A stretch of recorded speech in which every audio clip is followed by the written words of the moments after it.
योगगंगा या कार्यक्रमामध्ये मी प्रमाणित योग शिक्षिका संसर्ग उपाध्याय आज एक खूप छान आणि सर्वांचं आवडीचं माझ्या पण आवडीचं आसन घेऊन आलेले आहे.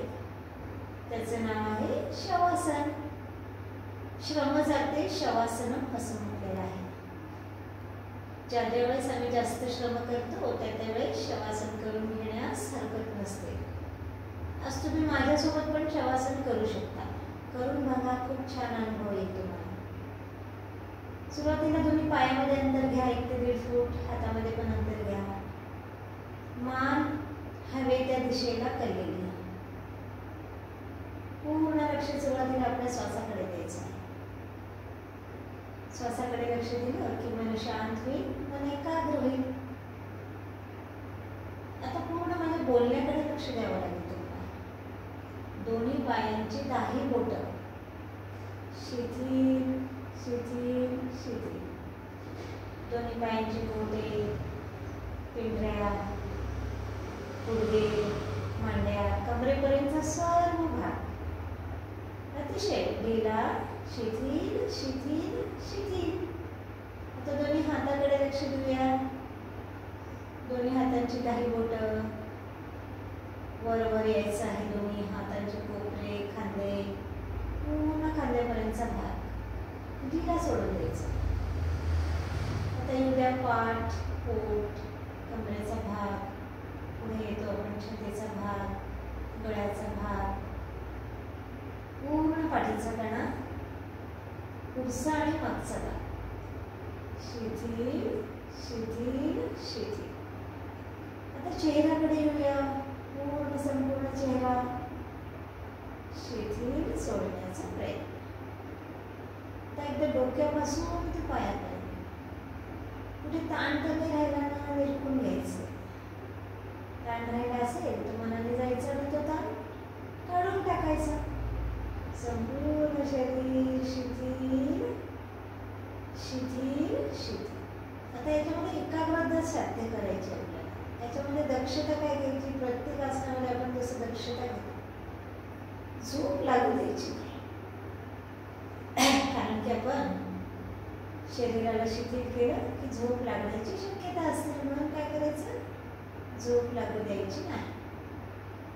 लागली तरी त्याचं नुकसान काही नाही, त्याचे साईड इफेक्ट पण काही नाही. परंतु प्रयत्न करायचा, शिथिलीकरण साध्य करायचं. जागृत अवस्था पण पाहिजे, श्वासाकडे पण लक्ष पाहिजे. थोडंसं एकाग्रता साध्य होण्याकरता ह्याच्याकडे काय करा? नाभीकडे लक्ष द्या. नाभीवर आली 11, पुन्हा खाली घेतली, पुन्हा नाभीवर आली 10, असं 1 पर्यंत मनामध्ये म्हणायचं. पुन्हा वर आली 9, 8, 7, 6, 5, 4, 3, 2, 1.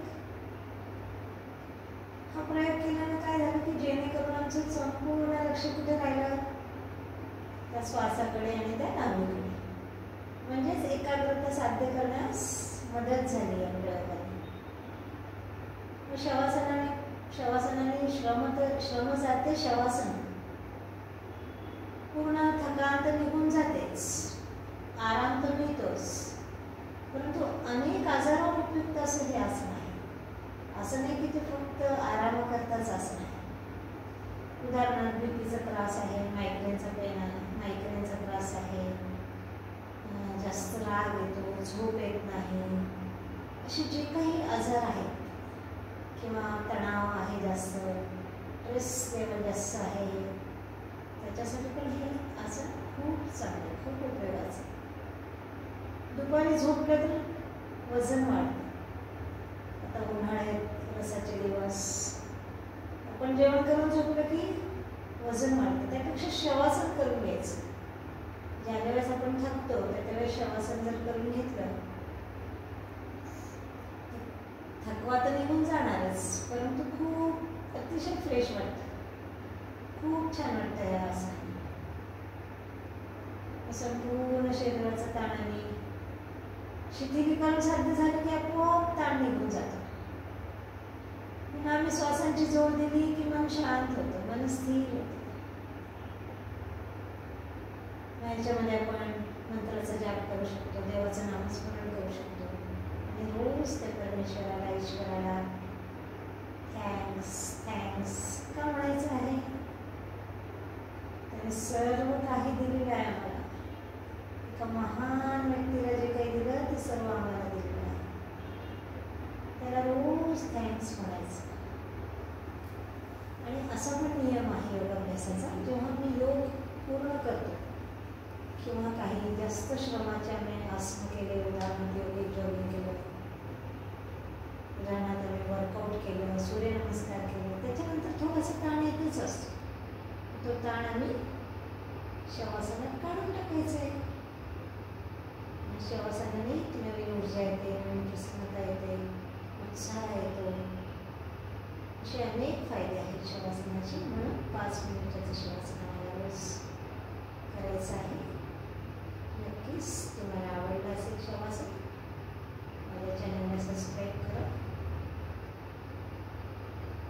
आणि सावकाश सोडताना कसं सोडायचं, पायांच्या बोटांना थोडंसं खायचं, हातांना थोडंसं हलवायचं.